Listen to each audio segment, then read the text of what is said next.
nung dumating yung flood control.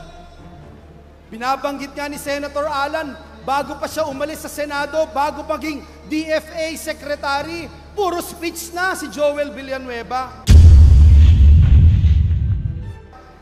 2023, panay speech na ni Joel Villanueva sa flood control.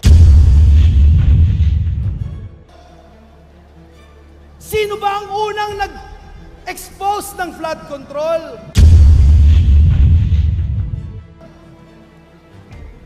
Sino ba ang unang nagsabi that there is 1.44 billion pesos a day budget of the government sa flood control?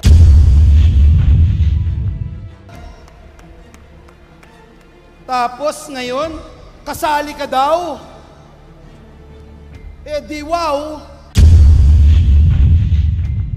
Imaginein mo, ikaw ang unang bumanat, ikaw ang unang nag-expose ng kalokohan, tapos ngayon ikaw ang tinuturo na ikaw na daw ang mastermind. God bless you. Welcome to our KKB Chairman, ang ating empleyado sa Senado, Senator Joel Villanueva! God is good! And all the time! Can we give the Lord the best clap offering of praise? Pagod na ba kayo? Excited pa ba kayo? We are just starting. Hayaan niyo po na una sa lahat, sa ngalan po ng aking buong pamilya, my wife, Sister Gladys, my 2 kids, Jaden and Gwyn, bumabati po ako sa inyong lahat ng Happy Victorious 47th Anniversary JIL Church Worldwide! Kamusta po kayo sa mga nasa grandstand? Kamusta po ang mga nasa grassland? Kamusta po yung nasa likuran? Excited pa po ba kayo? 47 years of God's goodness and faithfulness to us. Marapat lamang na i-celebrate natin ito ng bonggang-bongga. Amen po ba? Alam niyo po, taon-taon, ako ho'y bumabati sa inyo, nagsasalita dito, binabanggit ang kalagayan ng ating bansa, pinapanalangin ang ating bansa, tinetestify yung mga ginagawa ng Diyos sa ating buhay. Ngayong panahon na ito, extra special sa akin kasi lagi akong nasasambit sa mga news. Dahil ang Diyos ay may ginagawa sa ating bansa. Sabi po ng Psalms 37 verse 25, I am young but now I am old, but I have never seen the righteous forsaken or their children begging bread. Sapagkat ang Diyos ng JIL people ay tapat sa kanyang mga anak. Amen po ba? Alam niyo po, every anniversary ng JIL, hindi po pwedeng hindi natin maalala si Sister Dory at saka si Sister Joni. Kanina po, napapatingin ako sa kaliwat kanan ng stage, nakikita ko po si Sister Dory, ang daming inuutos. OC na naman, ang daming gustong mangyari at gawin. Naalala ko po yung lagi niyang sinasabi sa aming mga magkakapatid. Mula po kay Mayor John sa inyong lingkod, kay Mayor Johnny at kay Sister Jovi. Lagi niya pong kinikintil sa aming isip at puso, lalo na pag-aakyat kami ng hagdan ng maliit naming bahay. Yung pong Joshua 24:15. Ang sabi po doon, but as for me and my house, we will serve the Lord. During that time, Joshua is talking to Israelites. During that time, kinakausap po ni Joshua at sabi niya, choose for yourselves whom you will serve. Mamili po kayo. Sino ang inyong gustong paglingkuran? Sino? Ang inyong nanay at tatay? Ang inyong amo, ang boss sa inyong trabaho? Ang mga kaibigan nyo? Ang mga nakapaligid na tao sa inyo? Choose for yourselves whom you will serve. Pero sabi po ni Joshua, at turo lagi ni Sister Dory sa amin, but as for me and my house, we will serve the Lord. Amen po ba? Yan po ang purpose natin. Kaya po, mga JIL people, sa Luzon, Visayas, Mindanao, sa 4 na sulok ng daigdig, hayaan niyo pong i-share ko ang maikling testimonya ng aking buhay sa public service by sharing this video.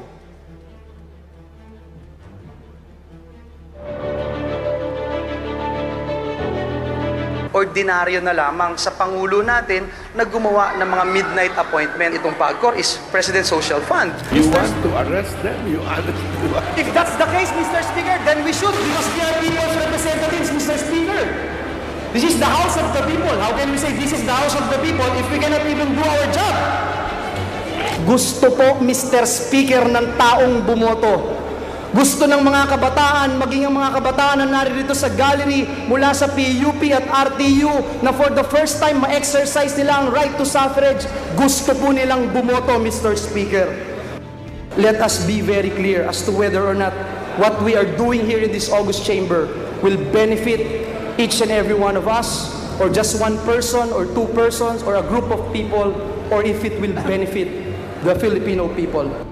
Nitong 2010, ay na-appoint naman siya ni President Noy para pamunuan ang Technical Education and Skills Development Authority o TESDA.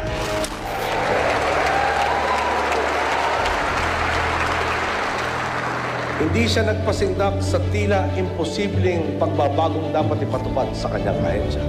Sa kabila ng malaking utang na minana ng TESDA, 434,676 na individual pa rin ang kanilang hinasa sa ilalim ng Training for Work Scholarship Program. Sa galing at malasakit ni TESDA, ako si Annalyn, ang nangangalakan noon, welding instructor na ngayon. Sa galing at malasakit ni TESDA, ako si Christina, bigong OFW noon, spa owner na ngayon. Dati ako ay isang barker. Everyday, survival talaga yung target. Sa sitwasyon ko, pag nakita ka ng tao, hindi ka na pinapansin eh. Mabuti na tulungan ako ng ating TESDA. Dahil kay TESDA, ako po isa ng call center agent manager. Si Joel Villanueva, napakaraming natulungan sa paghanap ng trabaho. Ninindigan ko po ang panatang ito sa ngalan ng 18,486,034 Filipinos na nagbigay ng kanilang sagradong boto sa inyong lingkod. Araw-araw po tayong magtatrabaho at gagawa ng kasaysayan. Mabuhay ang dakilang lalawigan ng Bulacan! Mabuhay ang Pilipinas! Ayuda ng gobyerno? Ipagkakait mo? Kung hindi ka pipirma, hindi ka makakatanggap. Ito ba ay People's Initiative? Your monitoring system works? You're saying every day you check, you monitor? A day before she died, ganito yung situation. If you don't have the heart for the OFWs, ganito lagi mangyayari, araw-araw ganito mangyayari, taon-taon ganito nangyayari, sawan-sawa na kami mag-hearing dito. Sa hearing na may mga illegal workers na naririto sa bansa, at muli, nakaka-disappoint talaga na yung CESA, binanggit nung nag-arrest dun sa mga Chinese na inarrest, o yung 1,000 plus na inarrest, CESA ang nagbigay ng working visa. High school student, sa Isabong, nakita natin doon sa Senado, sa hearing, 500,000 yung makita. Yung pulis na nang-hold up ng LBC doon sa San Miguel, Bulacan.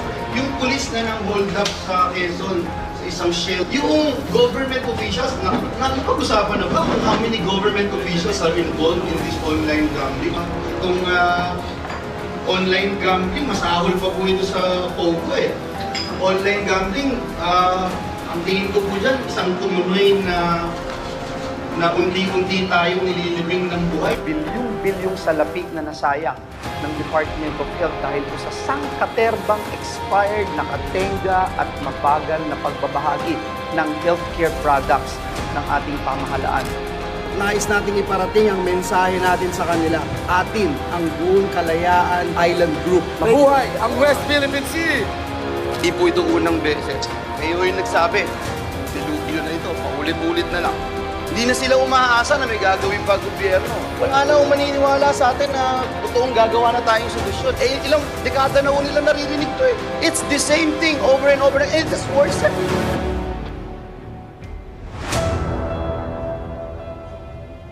Sa Diyos po ang lahat ng papuri at pasasalamat. Sabi po ng Psalms 100 verse 5, "For the Lord is good and His love endures forever." At sabi po doon, His faithfulness continues through all generations. JIL people, napakasarap na namnamin at tunay na yakapin ang pagiging tapat ng Diyos sa bawat isa sa atin. Ano man yung ating nararanasan sa buhay, hindi niya tayo iiwan, hindi niya tayo pababayaan. Amen po ba? Nung nasa Kongreso po tayo representing si Back Party List, I remember those days na ipinakita ng video. Yung charter change, gusto ng term extension, gusto wala ng eleksyon para mahaba ang termino ng mga politiko, hindi po tayo pumayag. Pagkatapos, noong time po na yon, naglabas tayo ng maraming resolusyon, kasama na yung pag-imbestiga doon sa AFP controller na nangyayaring mga pabaon sa mga uniformed personnel ng ating bansa. Yung pong DepEd nagkaroon ng multimillion book contract. In-expose din po natin ito sa Kongreso. Impeachment, napakadami naming naranasang impeachment kasama ang aming minority leader ngayon, Senator Alan Cayetano. Ombudsman, pinakamataas na posisyon ng pamahalaan, hindi tayo nag-atubili, in-impeach po natin sila. Pagdating sa PAGCOR, pagdating sa gambling, noong una pa man, sinasabi na natin, may problema ang charter na yan. Kung nakinig po sila sa atin, hindi na dumating itong mga pogo, online gambling, etc. Pero ang importante, narinig po ang boses at tinig ng mga lingkod ng Diyos sa Kongreso. Doon po sa Freedom of Information Act, imagine niyo po, mantakin niyo po, banging of gavel na lang ang kailangan. Batas na ang Freedom of Information Bill. Ano po ba itong Freedom of Information Bill? Ito po ay nagbibigay ng karapatan sa bawat isa sa atin na magkaroon ng access sa mga government information, sa mga kontrata ng gobyerno. Aba, kung napasa po ito, wala tayong problema sa flood control. Bakit? Alam natin kung anong ginagawa ng DPWH. Alam natin ang ginagawa ng iba't ibang departamento ng ating pamahalaan. Imaginin po ninyo nung time na yon sa Kongreso, 7 congressman pinalabas para lang sabihing walang quorum. Kahit na may quorum, hindi po naipasa itong FOI bill. Nag-move po ang inyong kapatid sa Panginoon, si Joel Villanueva, na arestuhin ang mga kongresistang lumalabas sa Kamara de Representantes. Ngunit ito po'y bumagsak sa binging pandinig ng ating mga kasamahan noon. Alam niyo po ngayon, 132 countries of the world meron ng Freedom of Information Bill, Freedom of Information Law. Tayo na lang po ang wala at 25 taon na natin itong ipinaglalaban. Ngunit sabi ng Joshua chapter 1 verse 9 letter B, we continue to be strong and of a good courage. Do not be afraid. Do not be discouraged, for the Lord your God will be with you wherever you go. Sabihin mo nga sa nasa kanan mo, the Lord your God will be with you. Sabihin mo sa nasa kaliwa mo, wherever you go. Palakpakan nga po natin ang Panginoon. Walang pinipiling lugar ang Diyos. Anumang karera mo sa buhay, anumang kalagayan mo sa buhay, saan mang parte ng mundo ka dalhin ng Diyos, siya ay Diyos pa rin. At pagkasama mo siya, laging may tagumpay, laging may kagalingan, laging may prosperity. Higit sa lahat, laging panalo ang iyong buhay. Palakpakan po natin ang ating Panginoon. Dinala po tayo ng Diyos mula Kamara de Representantes hanggang TESDA. At doon po sa TESDA, medyo mabigat ang ating challenge. Kasi po, masyadong masalimuot, maraming kalokohang nangyayari. Kailangan ipasara ni Joel Villanueva yung mga fly-by-night schools. At pagkatapos ipasara, kailangan kasuhan yung mga opisyales ng TESDA sa Ombudsman. Kinasuhan din po natin. Ngunit ginawa natin ang ating trabaho. Nakapag-train po tayo ng almost 10 million Filipinos trained by TESDA during our time.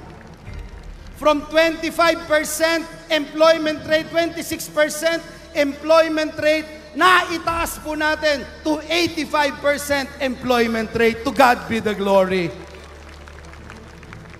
Kaya po, every State of the Nation address ni Pangulong Noynoy Aquino, laging bida ang TESDA at praise God, singit pa si TESDA man. Nagawa po nating kolehiyo ng trabaho ang TESDA. At dahil po doon, nabigyan tayo ng pagkakataon na maluklok bilang inyong empleyado sa Senado. Maraming salamat po sa inyong lahat. At nung tayo po ay naging senador, hindi po tayo nagpatumpik-tumpik. Nilabanan natin ang mga evil measures na ini-espouse ng kampon ng kadiliman dito sa ating bayan. Hindi po tayo natinag para labanan itong pogo. Yung pogo po, unang-una po tayong nag-hearing sa Senado para ma-expose yung pong biggest human trafficking in the history of this nation. 1,200 plus workers ang ating naaresto doon sa Clark. Ang economic cost ng pogo ay umaabot po sa 265.75 billion pesos a year. Ganyan po kalaki ang nawawala sa ating pamahalaan, sa ating gobyerno. Tapos ang daming mga mafia, scalawags na nagkalat dito sa Pilipinas. At during that time, I remember, tinatanong natin, kaya bang sukatin ang damage o ang cost na nagagawa ng pogo? Hindi po. Unquantifiable. Unquantifiable. Kaya po, kami doon sa Senado, nagsulong ng Anti-Pogo Act of 2024. Kasama po ang ating Senator Alan Peter Cayetano. Nilabanan din po natin. Hindi lang ang pogo, napasara na yung pogo, wala ng pogo, bawal na ang pogo sa Pilipinas. Tapos meron pang isabong. Nilabanan din po natin yung isabong. Ang sabi po ng Philippine Star, 3 billion pesos per day ang gross earnings o income ng isabong. 3 billion pesos a day. Imagine po, November 2021 to April 2022, ito yung na-record, 3 billion pesos a day. Ano naman po ang nangyari dito? Ang mga Pilipino nalulon sa isabong. Meron pong high school doon sa Davao City, ang nangyari po, nagkautang siya, $250,000. Hindi niya alam. Ang mga bata, ninanakawan niya yung kanilang mga magulang. Hindi nila alam dahil sa isabong nakakataya din sila. May isang pulis ng hold up ng isang gas station. Bakit nung nahuli, lubog na rin sa utang? Meron po kaming kababayan doon sa Bulacan, nagpatiwakal. He ended his life because nabaon sa utang dahil sa isabong. Uulitin ko po, nilabanan po natin ito at naipasara for the glory of our God. Online gambling, sabi doon sa report, 576.86 billion pesos a year ang kita sa online gambling. 66% of Filipinos aged 18 to 40 are involved in online gambling. Sinisira ang moral fibers of our society. Nilabanan din po ito ng inyong empleyado sa Senado. Inaway din po natin ang mga malalaking casino lords o online gambling lords. Galit na naman po sa atin, siyempre. Nag-file din po tayo ng Anti-Online Gambling Act. Kasama uli si Senator Cayetano. Siyempre, madami na namang nagalit. Dumating po yung 2024, may naghain ng peke na People's Initiative.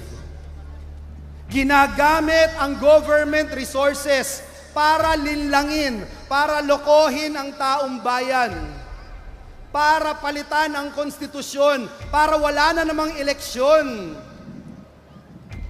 para humaba ang termino ng mga politiko, gamit ang ating pambansang resources. Tinayuan po ulit ng inyong kapatid sa Panginoon ang laban na ito. Marami bang nagalit? Siyempre, napakadaming nagalit. Ngunit tayo po bilang mga JIL people, alam natin kung sino lamang ang ating audience sa mundong ito. Sa'yo na ang mundo, akin si Kristo, masaya kami. Amen? Sabi po ng Daniel chapter 11 verse 32, letter B, those who know their God, sino man na nakakakilala sa kanilang Diyos, those who know their God shall be strong and carry out great exploits. Hindi po tayo pwedeng matinag. Hindi po tayo pwede na i-blackmail. Hindi po tayo po pwede na dahil lang sa social media, titigil na po tayo. Titigilan na natin yung ating role of building this nation, of transforming this nation for the glory of our God. No way! No way! Tinayuan din po natin sa Senado yung nangyari sa Department of Health. Yung Department of Health, mantakin po ninyo, 11.2 billion pesos na sayang na mga gamot, medical supplies. 11.2 billion pesos. Sinayang lang. Kahapon, narinig natin, there are 297 ghost super health centers. Non-operational. Ano ba yan? Anong tingin nyo sa amin? Wala na bang karapatan ang mga anak ng Diyos na magkaroon ng righteous indignation?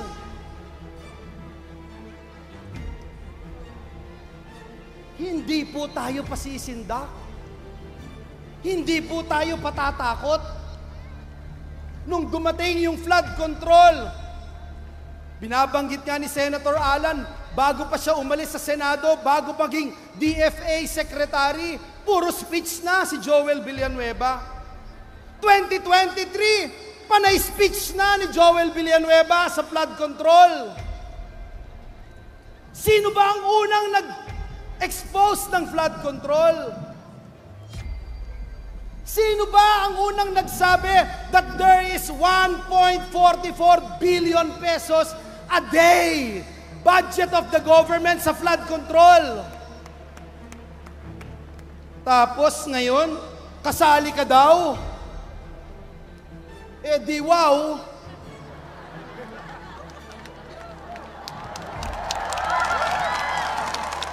Kaya ko pong tignan ng bawat isa sa inyo dito, mga kapwa ko JIL.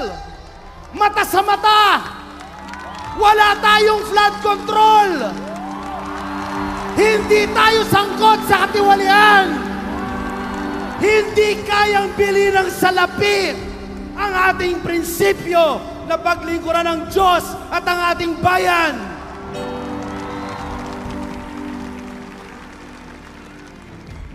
May resibo po tayo dyan.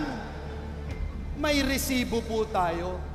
Ngunit gusto kong sabihin dito sa kalagitnaan ng Luneta Grandstand, kaming mga JIL people, we sincerely believe that if God is with us, no one, nothing, and no circumstances here on earth can be against us. Amen! Come on, somebody shout hallelujah! Baka sabihin ng mga kalaban, wala tayong resibo. Pwede bang i-play natin yung isang video na ito? Baka sabihin nila wala tayong resibo. Let us play this video.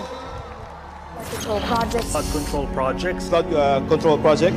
Flood control projects. Hindi tama, palpak ang ating flood control program. Meron po tayong 183 billion na budget. Ang DPWH alone, dito sa Bulacan, about 1.7 billion. Pero halos lahat ng towns, lubog. Napangura na si Majority Leader Joel Villanueva. Took them 2 years bago magawa yung feasibility study. After na magawa yung feasibility study, ginawa ba? Hindi po. Ngayon ba ginagawa? Hindi din. Hindi na sila umaasa na may gagawin pa gobyerno. Lokal man, national man. It's the same thing over and over. It's just worse. Aabutin po ito ng 1.44 billion kada araw.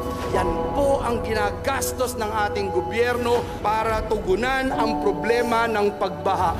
At wala po tayong klarong solusyon o master plan, mananatili po itong anlibaha. I'm calling Malacanang also kung gaano tayo kaseryoso dun sa POG. Seryoso naman po tayo dito. Otherwise, tanggalin na natin itong pondo na to because it's a waste of money. Ako na ho yung makikiusap personal muli sa ikatlong taon na ito na may mangyari na po sa ating mga ginagawa dito dahil hindi ho anli ang pasensya ng ating mga kababayan. I'd like to personally thank Senator Joel, because the fact is, in 2023, when this was not yet a thing or hot, he was already calling this out. Senator Joel has been consistent in at least two things, Your Honor. And the first is he is advocating for genuine flood control projects in his province of Bulacan. Matagal na niyang binabanggit ito. Senator Joel, I attest to the fact na bagyo-bagyo na lang, hindi ko sasabihin taon-taon kasi kung ilang beses tayo daanan ng bagyo, ilang beses din siya tatayo at mag-e-express ng galit sa walang katapusan ng bagyo. Naalala ko lang kasi si Senator Joel, consistent yan doon sa flooding at ayaw niya ng flood control. Ilang taon ko nang naririnig yan na sinasabi niya na ayaw niya ng flood control. Galit na galit siya dahil ang Bulacan nababahaan ng flood control. I know na si Brother Joel, 2016 pa lang, 2017, when I left the Senate to go to the DFA, speech na ng speech to tungkol sa flood control. Kasunod ng pagpapalit ng liderato ng Senado, pinalitan naman si Senator Joel Villanueva bilang Majority Leader. Meron po palang isang congressman, nakausap yung abogado, kailangan meron kayong matukoy na senador sapagkat makokontent kayo. Senator Joel Villanueva, ito ano lumabas sa GAA? Ito yung 2023. Pwede ho ba ibigay natin kay Bryce ngayon, Mr. Chairman? Hanapin niya po dito yung sinasabi niya doon sa House na nandito yung binabanggit niya na may flood control project si Joel Villanueva. Honor, hindi po siya ang program ng General Appropriation Act ng 2023, doon po nakasama yung listahan na project po ni Senator Joel. Alam mo, sabi ng boss mo, wala kayong alam. Noong October 2023, member siya ng Commission on Appointment. Katulad kay Joel Villanueva, peke yung resibo, ghost yung resibo. Tignan mo yung laman, member daw siya ng CA, hindi siya member ng CA doon. Mga flood control, notorious na kalokohan pagdating sa flood control. Bakit Bulacan Testament? Bakit si Joel Villanueva? Bakit nga ba? Tanong ko po, mga kapwa ko JIL people, meron po bang nasaktan sa mga ginawa natin? Meron po bang nasagasaan ng mga sindikato sa mga pinaggagawa natin? No one can duel with the truth. And John chapter 8 verse 32, ang sabi doon, the truth shall set us all free. Hindi po ba ito set up, mga magulang at kapatid? Sa mga kinaaway at nilabanan natin sa mga nakaraang panahon, lalo na sa sindikato ng flood control, meron kayang nagagalit at pilit ginugulo ang storya, ang totoong pangyayari para siguruhin na iset up si Joel Villanueva.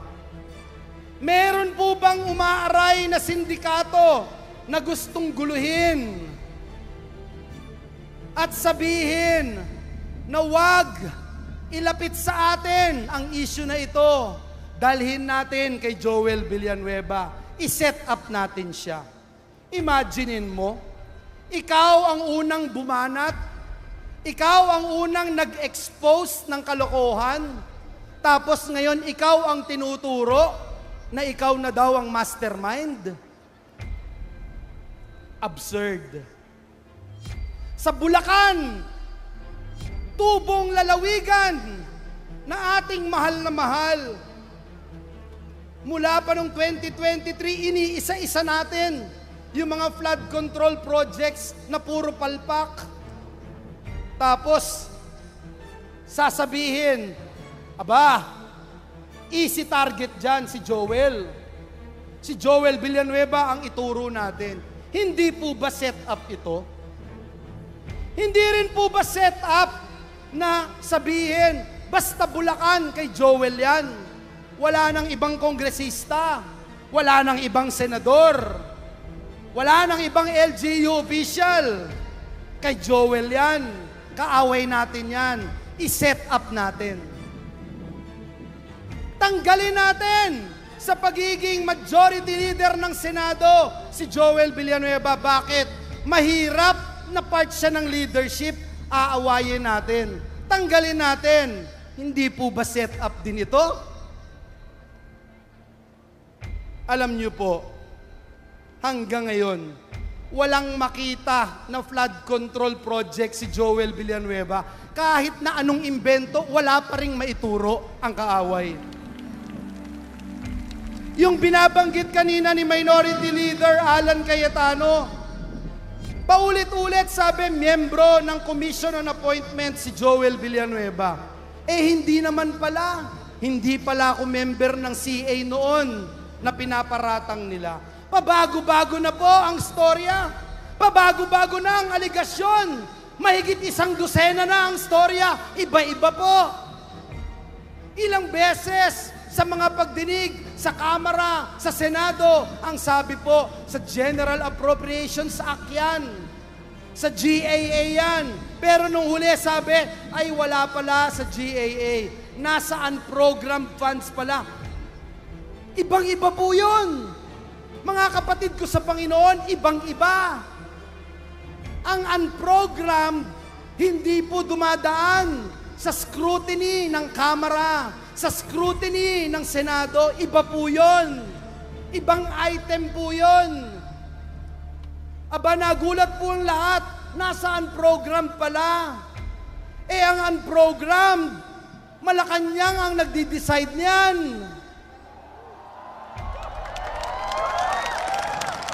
Bago mapondohan ang unprogrammed, dapat may bagong buwis. Bago may unprogrammed, dapat over-collection ng buwis. Dapat ang mga government-owned and controlled corporations, dapat maraming nakolekta. Bago ang program ay i-release, dapat may certification ng Department of Finance. Dapat bago sabihing may pondo, kailangan ng certification ng Department of Budget and Management. Kung kay Joel Villanueva yung project na yan, bakit dun niya ilalagay?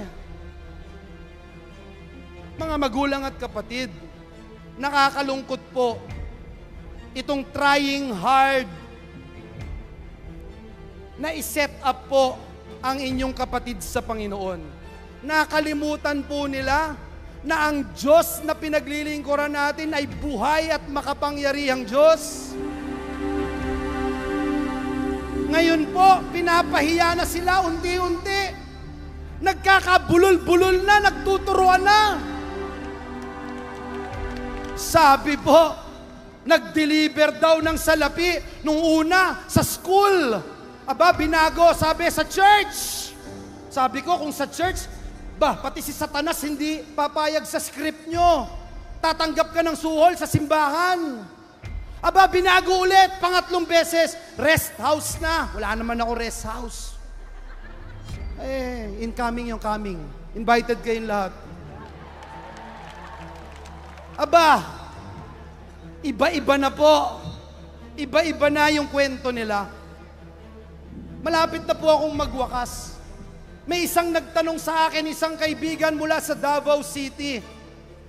At sabi niya sa akin, Senator Villanueva, kung alam mo na 3 years after, gaganituhin ka, kukutyain ka, kamumuhian ka, ipapahiya ka mula ulo hanggang paa.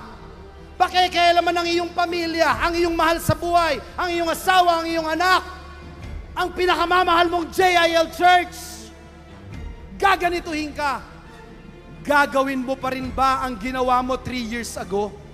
Agad-agad po sinabi ko, of course, yes. The answer is yes.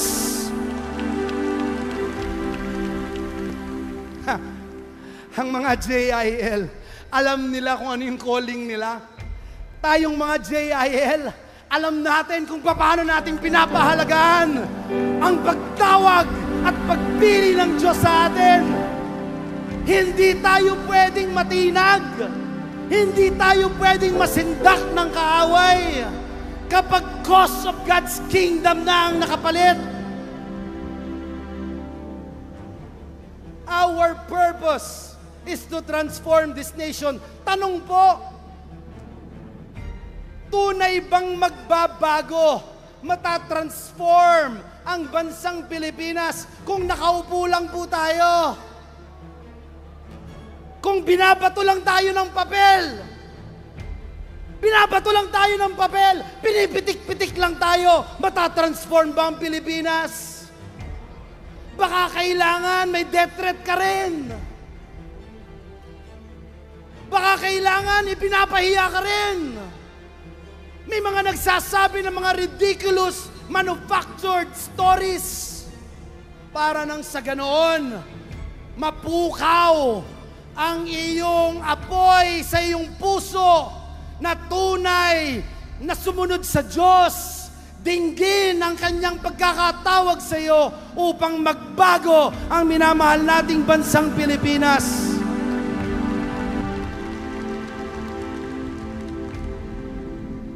Sabi po ng Isaiah chapter 43, verse 1 and 2. Sa mga kababayan po natin, sa mga JIL people na may nararanasang kakaibang pagsubok, ang sabi po dito, fear not, for I am with you. I have called you by name. You are mine. And when you pass through the waters, I will be with you. And through the waters, I will be with you.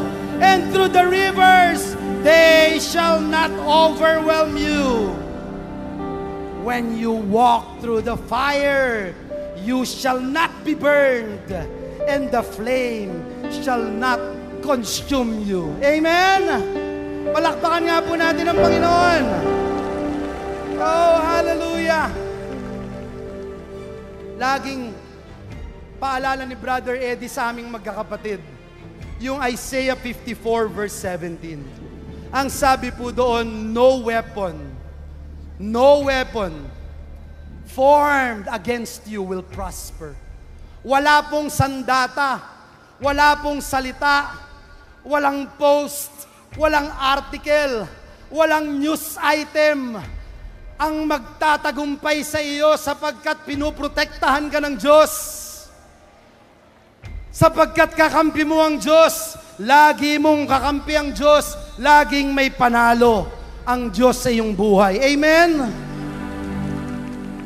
Nais kong magwakas by saying, at naalala ko lang yung sabi ni Senator Cayetano sa akin, sabihin ko daw po sa inyo, para lang akong si FPJ, nagpapabugbog muna. Sa susunod, malapit na, ako na bubugbog sa kanila.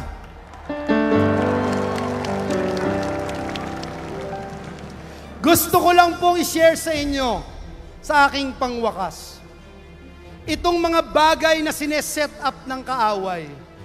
Sabi ng Biblia, God can turn all these things. What the devil meant for evil, God can turn it into a blessing. Mga magulang at kapatid, mas mahalaga pong tanong ngayong gabing ito, hindi po kaya sineset up din tayo ng ating Panginoon for greater glory? Hindi po kaya sineset up tayo ng Diyos gaya ni Joseph?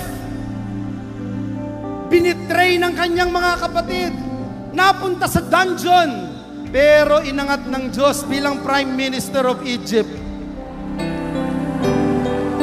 Gaya ni Daniel, sinet up din ng Diyos na manalangin at laging tumingin sa ating Diyos.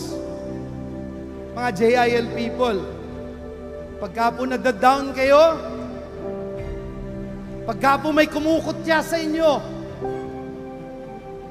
pagka po nahihirapan din kayo, payo ko pong tumingala kayo sa taas at sabihin yun, thank you Jesus, because you are setting me up for your greater glory.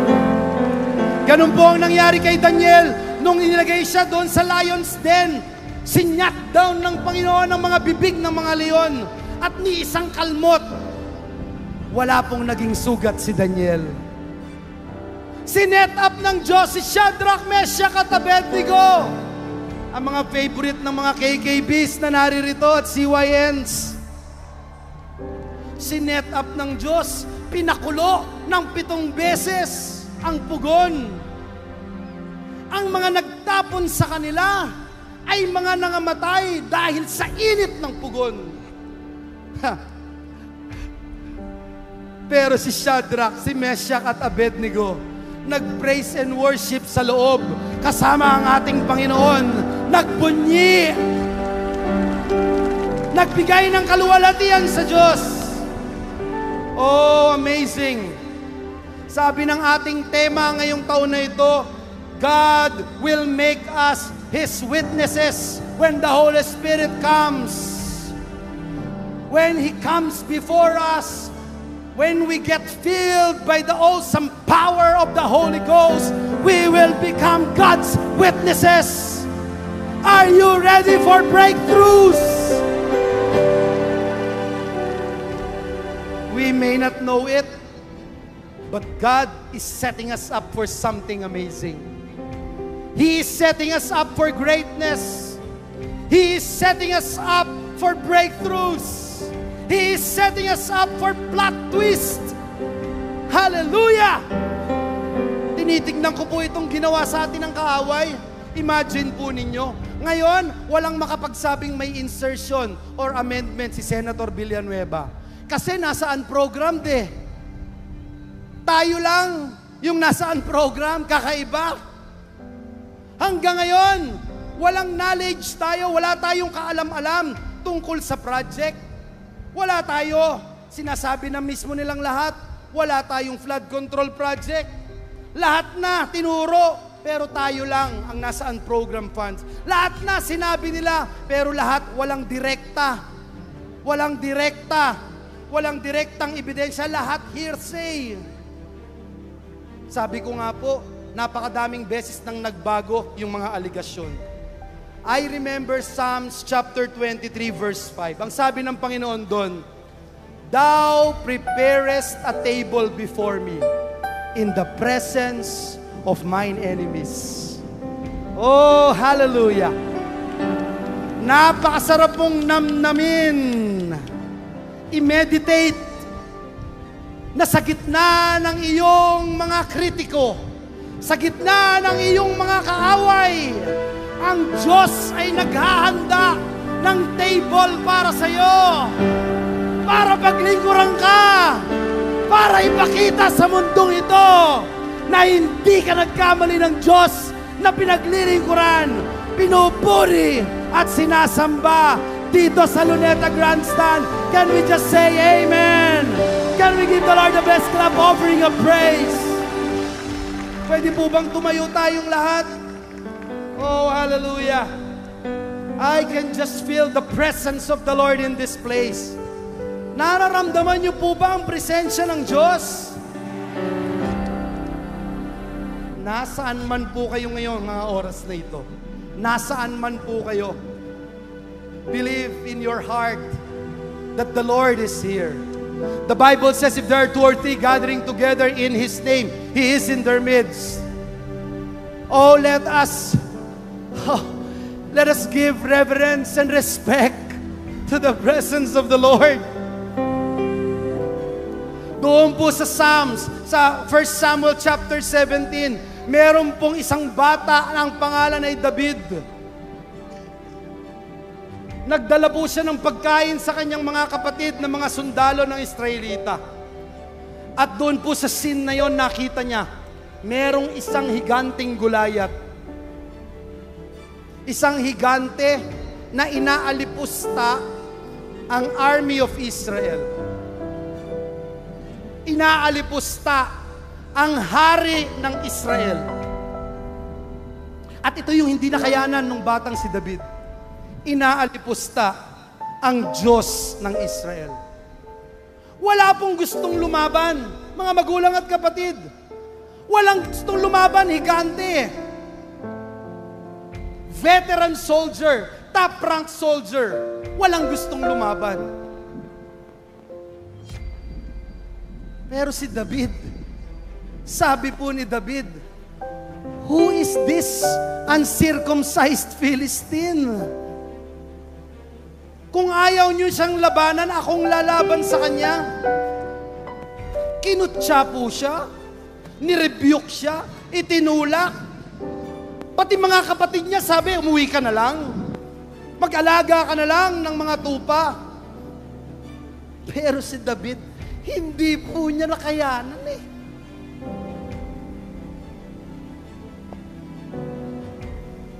Hindi niya nakayanan. Aalipustahin mo. Hindi ang army of Israel. You're mocking not just the king of Israel, but you are mocking the God of Israel. Hindi niya nakayanan. And so he said, is there not a cause? Is there not a cause? Meron ba tayong ipinaglalaban dito? So to speak. Alam po ba ni David na higante si Goliath? Alam po ba niya na mismatch siya kay Goliath? Alam na alam. Alam ba ni David na it's super dangerous for him because he will be crumpled into pieces? Itong malaking higante na ito, alam din ni David. Pero alam ni David kung gaano kalaki ang kanyang Diyos, kung gaano siya sasamahan ng Diyos sa anumang laban sa buhay. And so David said, you come with spear and sword, but I have come in the name of my Lord. At pinatumba niya si Goliath. Pagtumba ni Goliath, kinuha ni David ang espada at pinugot ang ulo ng higanting ito. The story remains, brothers and sisters in Christ. The story remains real. The story remains anointed. That those people who know their God shall be strong and carry out great exploits.